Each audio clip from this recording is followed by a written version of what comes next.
Iraq fires on Israel again. Scud missiles against the Patriots, but this time a Scud gets through. Damage is heavy.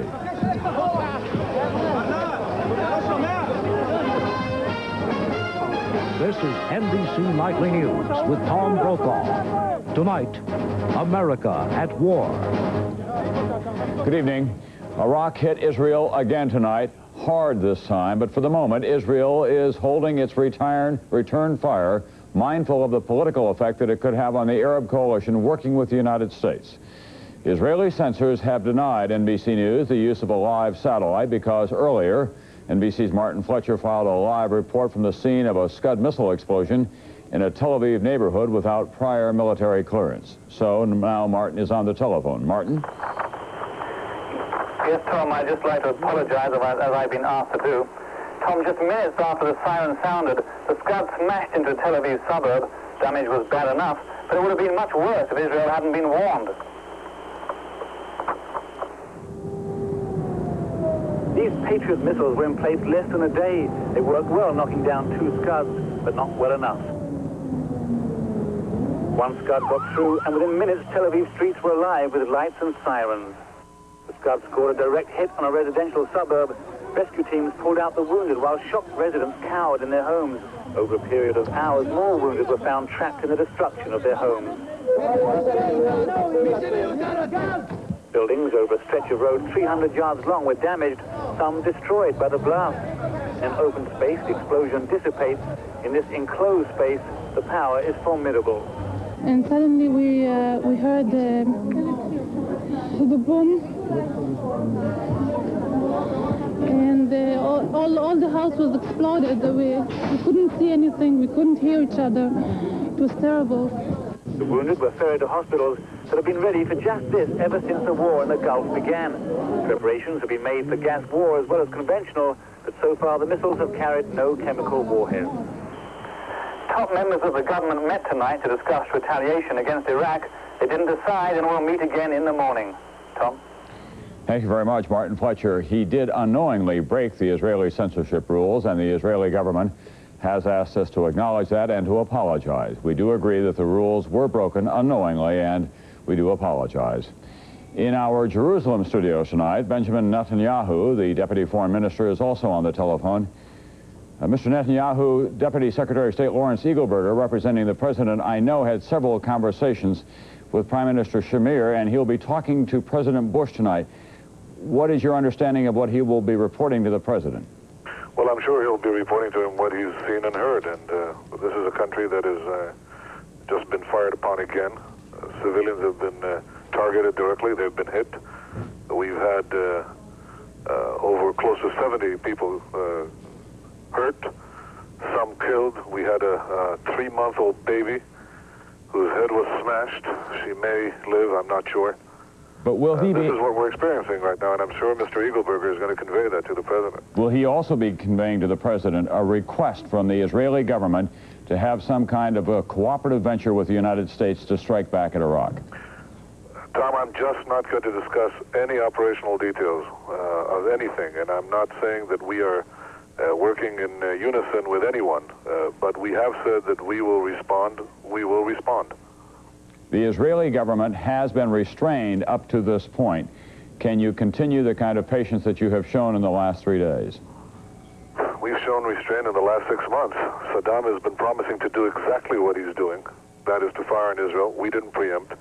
This is the 3rd night in a row that our largest city has been hit by this fire. We've not responded so far. If that isn't restraint, I don't know what restraint is. Are you confident that you can be any more effective against those mobile missile launchers than the United States has been so far? Well, I think that Israel believes, the Israeli army believes, and the Israeli people believe that we have to take the necessary actions we think are appropriate to reduce and eventually eliminate the threat to Israel. And that has got nothing to do with the very deep appreciation that we feel for the American fighting forces, for the good job that they're doing, both there and incidentally for the Patriot missiles that are placed in Israel. They may not be able to eliminate the threat, but we appreciate what they are doing. And do you have any arguments so far with the way the Arab coalition has been holding together? Well, the coalition is holding together because it has a primary interest, as we do, the defeat of Saddam Hussein. It's clear Saddam has no inhibitions. What he's doing to us, he will do to everyone. He will do to Arabs and Jew alike. In fact, he's killed many, many more Arabs than he's killed Jews. So he's a threat to everyone. Right. But I think it's important to know one thing. This is a country that will not be broken by missiles. It will not be broken by terror. It has the resolve and the coolness of judgment to act as it sees appropriate and fit to remove this menace, and we shall remove it. Thank you very much. Benjamin Netanyahu is the Israeli Deputy Foreign Minister and a primary political advisor to Yitzhak Shamir. President Bush and his advisors were watching these developments in Israel very closely today, of course. As NBC's John Cochran tells us now from the White House, if Israel gets into the war, this equation could change dramatically. John? Tom, that's right, and that's why President Bush has just issued a statement calling today's Scud attacks a brutal act of terror. Privately, White House officials now believe Israel will retaliate. According to sources here, Israeli military officers were already pressuring their politicians to give the order to attack even before today's Scud attacks. Now, there will be public pressure as well. Late today, the president's national security advisors came to the White House to report on the attack on Tel Aviv. U.S. officials believe the Arab coalition against Saddam will hold together, even if Israel does retaliate. Senior officials tell NBC News that if Israel attacks, it will not bomb heavily populated areas. The Israeli ambassadors seem to confirm that. Certainly it's not going to be a sort of eye for an eye proposition. I mean, we're not looking for revenge. We're looking for protection, for defense of our citizens. The Israeli factor was not the only worry at the White House today. Spokesman Fitzwater again warned Saddam that he risks a war crimes trial if he mistreats Allied POWs. Would the U.S. try to capture Saddam? Nothing's ruled out. We don't know how it's going to go. Iraq, meanwhile, paraded more prisoners before the cameras. I was shot down before reaching my target, south of Baghdad. I was to an attack an oil refinery near Baghdad. I was shot down by a surface-to-air missile.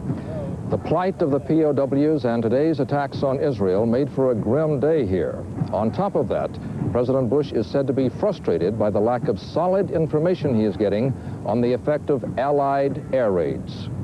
Tom? John Cochran at the White House, thanks very much. At the same time, Operation Desert Storm continues with non-stop bombing raids.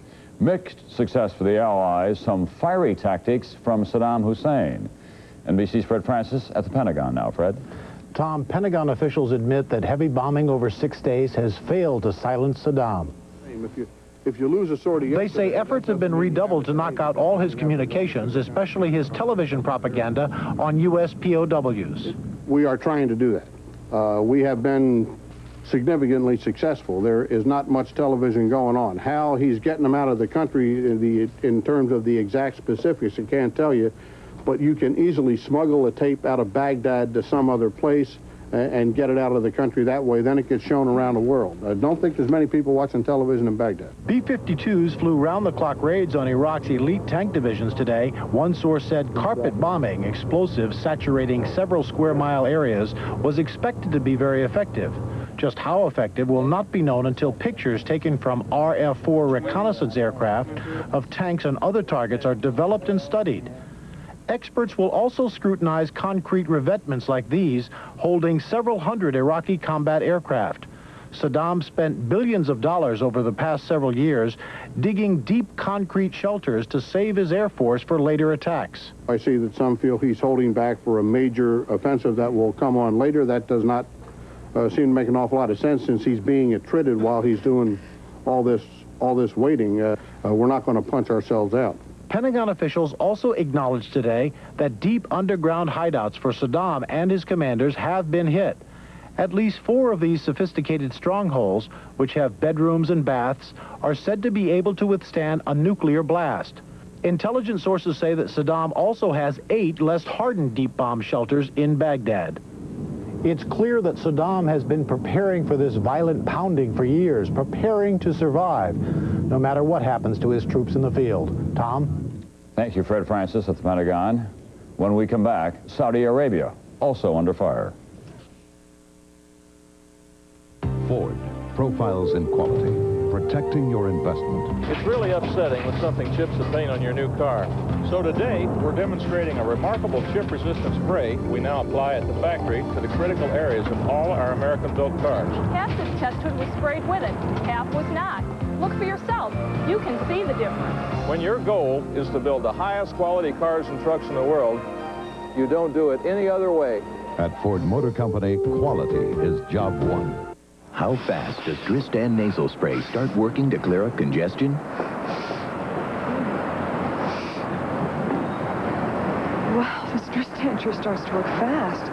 Dristan nasal spray starts to work in seconds. How fast does your antacid start working? My heartburn, maybe 5 minutes. Ryopan starts in 2.2 seconds. Lab tests show that Ryopan Plus 2 starts neutralizing acid on stomach contact in 2.2 seconds. 2.2 seconds? Remember Ryopan. As Israel was hit today by an Iraqi Scud missile, Saudi Arabia also came under attack once again by at least 4 Scud missiles. But unlike Israel, Saudi Arabia managed to dodge the bullet this time. NBC's Mike Betcher. The shield worked again in Saudi Arabia. Patriot missiles launched from an American base raced to intercept another wave of Iraqi Scud missiles.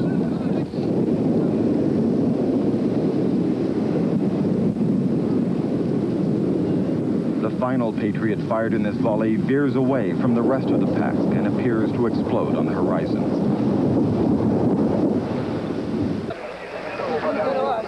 After each attack, U.S. soldiers examine fallen missile debris with gas sensors. Again this time, no chemical agents were detected. But Saudi Arabia and the U.S. forces based here realized that no weapon, not even the Patriot, can be 100% effective. In this Persian Gulf base, British pilots temporarily abandoned their jets. Warnings are still taken seriously. 15 seconds. But Allied pilots continue to hit back. They now have flown over 10,000 missions, often encountering murderous ground fire. During an attack on an Iraqi power station, flashes from anti-aircraft batteries are detected by the nose camera of an American smart bomb. Allied pilots are an angry group after seeing how Iraq has treated captured aviators. It has galvanized, I believe, the entire fighter pilot world.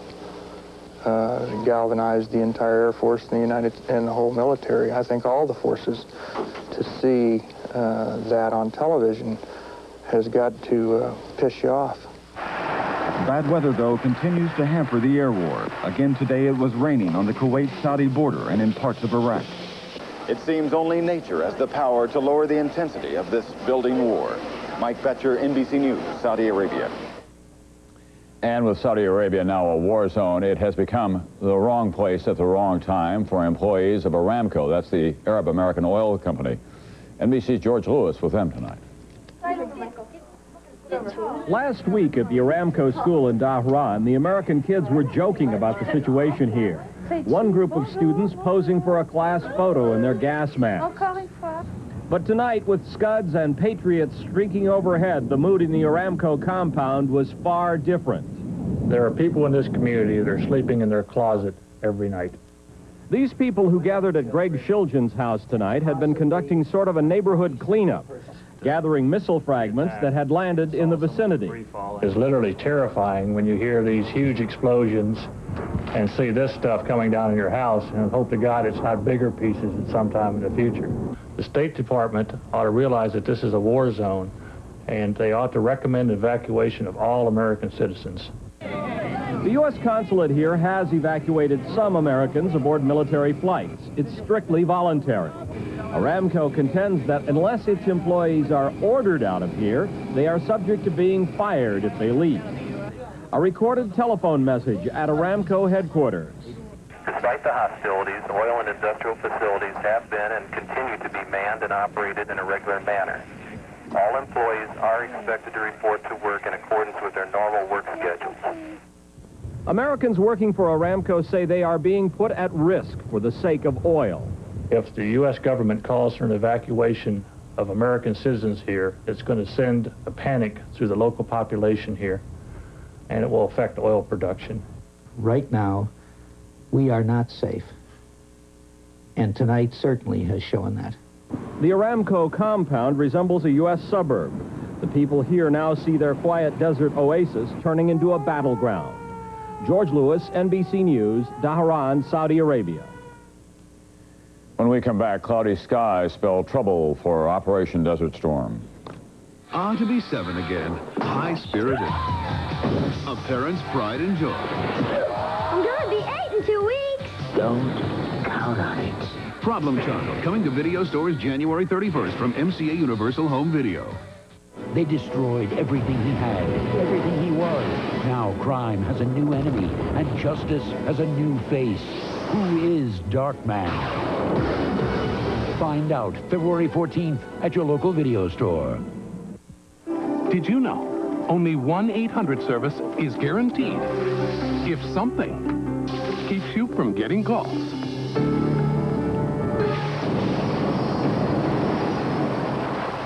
Only AT&T automatically protects you with our 800 assurance policy. Now we can reroute your 800 calls faster than ever, in 30 minutes or less. 800 calls that get through. Another AT&T advantage. We bake pearls made of denture material in this blueberry pie to prove how powerfully Efferdent, America's leading denture cleanser, removes this tough stain, even in between. Efferdent, stronger than stains. I swim, I jog. I love junk food. Sometimes even I get constipation. When it happens to you, X-Lax pills give you a choice. Extra gentle for a little help, regular for a little more. X-Lax, for regular people who sometimes aren't. Operation Desert Storm has pounded Saddam Hussein's war machine for almost a week now, but military planners admitted today they have been frustrated in finding out just how effective that bombing has been. The answer? Cloudy, because the skies over Iraq have been cloudy. NBC science correspondent Robert Bazell has more on that tonight. The latest pictures from the front line show the clouds that have hampered Allied bombing and reconnaissance. The weather has been the only thing that has been on Saddam Hussein's side this past 2 days. Many Americans think of the Arabian Desert in the way we saw it during the first weeks of the operation. The reality of southern Iraq in Kuwait is the typical American picture in the summer. That is, relentlessly cloudless and relentlessly hot.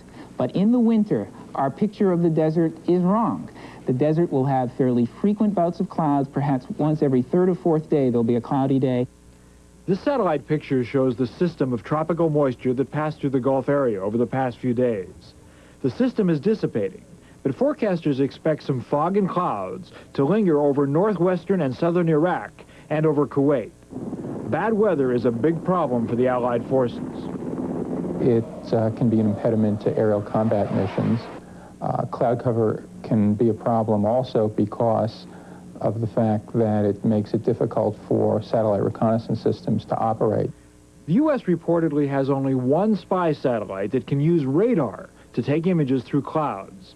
It can pass over the Middle East at most a few times a day.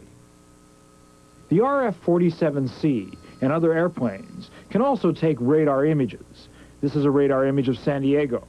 The spy planes can take more detailed pictures, but nothing as good as those that can be taken through clear skies. Meteorologists say that the clouds should appear over Iraq and Kuwait every few days for the rest of the rainy season, which extends from now through March. Robert Bazell, NBC News, New York. When we come back, oil prices head up again. And from Gorbachev, a promise and a warning. What pain reliever do doctors recommend most for minor arthritis pain, backaches, sprains and strains, and menstrual pain? Advil. What pain reliever do doctors trust so much they recommended it over 50 million times in just 6 years? Advil. And what pain reliever is so effective that one tablet relieves headache pain as well as 2 regular strength Tylenol? Advil. Gentler to your stomach than aspirin, safe, trusted, doctor recommended. Advil, advanced medicine for pain. In time, all definitions must be revised. But when it came to redefining luxury, it wasn't a Webster, it was Oldsmobile, the all-new 98. Now you can have anti-lock brakes, fuel-efficient power, computerized suspension, technology found in cars costing thousands more, which by my definition could be the greatest luxury of all. And you can always take a Webster at his word. This is the new 98. Luxury redefined. generation of O's. When my boyfriend invited me for pasta, he served Chianti. I said grazie. He served fettuccine. I said grazie. He served grated topping. I said, hold your horses, bucko. See, some grated toppings are only 2/3 cheese and 1/3 fats and fillers. But Kraft is 100% grated Parmesan cheese. So you see, there's grazie and there's not so grazie. Kraft 100% grated Parmesan for 100% great Parmesan taste. Introducing the most advanced Tegrin ever. New advanced formula Tegrin Dandruff Shampoo. Clinically shown to control the leading causes of itching and flaking. New richer, thicker, advanced formula Tegrin. Aren't you just itching to try it? Eating the right foods can fill you with painful gas. That's why you may need Gas X for fast gas pain relief. Relief antacids can't give you. So eat right and feel right with Gas X. There were reports today that Iraq had destroyed some Kuwaiti oil facilities, but later intelligence reports indicated that no oil wells or storage tanks were damaged. The fires were outside those facilities. Nonetheless, the reports still hit hard on the world oil markets. NBC's Mike Jensen looks at the impact of this Gulf War from market to motorist. The reports out of Kuwait sent crude oil prices shooting up on exchanges all over the world. Up $2.88 in New York to $24.18 a barrel. The orders started to come in on the buy side, and you saw some of the offers start to get higher and higher. A big day for oil traders and for oil companies. They're reporting huge profits. Mobil said its profits rose 46% in the last 3 months of 1990 to $651 million. Amoco's profits were up 69% to $538 million. OPEC, the big oil cartel, took in an extra $16 billion in the last 6 months. Motorists are angry. I think we're really fighting for the oil companies. Right now, that's the situation I see. Because right now, they're the ones who are coming out of the whole thing. They're coming out more ahead than anybody. And they're not really distributing or helping the people with what they're getting. They're just taking it for themselves. There's plenty of oil in the world, but analysts say uncertainties in the Gulf are likely to keep prices on a roller coaster. Seeing battered pictures of POWs probably tends to push up prices psychologically because it raises the fear factor that Saddam really could pull a dirty trick and be successful in attacking the Saudi oil facilities. That's the one thing that could push prices up on a sustained basis. Last week, oil prices actually fell $10 a barrel in one day, when it looked as if the Persian Gulf War might be short and painless. Now traders think they made a mistake. Mike Jensen, NBC News, New York. On still another front, demands for independence in the Soviet Union and Moscow's hardline response to that received a lot of attention in Washington and in the Kremlin today. Soviet President Gorbachev said that despite the crackdown in the Baltic republics, his reform policies will continue. He warned other countries to stay out of this crisis. However, in Washington, Secretary of State Baker used a meeting with officials from Lithuania, Latvia, and Estonia to send a warning to Gorbachev. Recent progress in Soviet-American relations could be put in jeopardy. Back in this country, the governors of the U.S. Postal Service made it official today. The price of a first-class stamp goes up to 29 cents effective February 3rd. The new stamps will go on sale tomorrow. On Wall Street today, the Dow Industrials were down again in active trading. Ford profiles in quality, vision. The quality of the glass that goes into our cars is so important, we make it ourselves. No other car company in the world does that. Ford glass has to pass over 110 quality inspections. Our people check it, our lasers check it, our robots check it. Our glass is so good, it not only goes into our cars, many other automakers put it in their cars. Our goal is to build the highest quality cars and trucks in the world. At Ford Motor Company, quality is job one. Flu outbreak in 29 states. Coughing, congestion, body aches, fever, headache. And it's spreading fast. What can you do? Doctors recommend Theraflu. Theraflu is hot liquid medicine. Strong therapy for flu symptoms. Hot liquid therapy that works fast. What can you do when you get the flu? Doctors recommend TheraFlu. Strong therapy for flu symptoms. It happens while you sleep. A kiss? Not yet, honey. Millions of bacteria form in your mouth. A kiss? No. So you wake up with the worst breath of the day. Morning breath. Oh, honey. Morning breath with Scope. Antiseptic Scope has 2 powerful ingredients that kill 90% of the bacteria that cause morning breath. How about that kiss? Where's my kiss? Kiss me, you big lug. Scope. Original mint or peppermint. The best thing first thing in the morning. Had it up to here with antacid taste. Then get great flavor up to here with extra strength Maalox Plus Cherry Cream. Up to here with mint cream. Up to here with lemon Swiss cream. Maalox, you're the best. It's the strongest, best tasting antacid. The threat that Saddam Hussein or his agents will strike back with terrorism, that threat alone is having a big impact on the American psyche. NBC's Robert Hager is in Washington tonight on how the travel industry is taking a real beating these days. Robert? Tom, a lot of American tourists are staying home. They're worried not just about traveling to the Middle East, but about traveling to Europe as well, and even about sightseeing here in the U.S. San Francisco was the destination of choice for vacationers Eleanor Colombo and Gene Robertson of St. Louis. They considered Europe, but decided against it, Robertson says. I don't think I'd like to be over there with all this unrest. I'd be afraid. Delta Airlines says advance reservations to Europe are at a standstill. And many airlines will let nervous customers refund discount tickets that would ordinarily be non-refundable. Travel expert Arthur Fromer. The effects have been quite devastating. Travel to Europe is down by as much as 30%, and some people think it may go even lower. The president of Travel for American Express, Roger Ballou. To Europe, leisure travel has largely dropped by half. To the Middle East, vacation trips have gone away. Travel elsewhere has been affected too. U.S. bookings at Mexican resorts are said to be slower than normal. A Caribbean tourism official says U.S. travel there has shown a slight downturn. There's worry about the future. Carnival, which calls itself the most popular cruise line in the world, reports 2% cancellations these days. I think it's fairly plain that for many months to come, there is going to be a reduced amount of vacation travel outside the United States. And within the U.S., in Miami Beach, a group of 100 bankers canceled their meeting at the Fontainebleau Hotel this week. Nearby, the luxurious Grand Bay Hotel at Coconut Grove says an international meeting of food exporters was postponed this week. And even here in Washington, the number of tourists has declined here at the Lincoln Memorial and at Washington's other monuments. But by contrast, the number visiting the Vietnam Veterans Memorial has increased, and officials attribute that to patriotism. Tom? Thank you, Robert Hager at the Lincoln Memorial. Nightly News, the hour-long edition, will continue in a moment on most of these stations with Arthur Kent in Saudi Arabia. On the coming ground war, American Jewish reaction to this attack on Israel tonight, and John Chancellor's commentary on how Saddam Hussein may be losing the war, but he is winning some battles.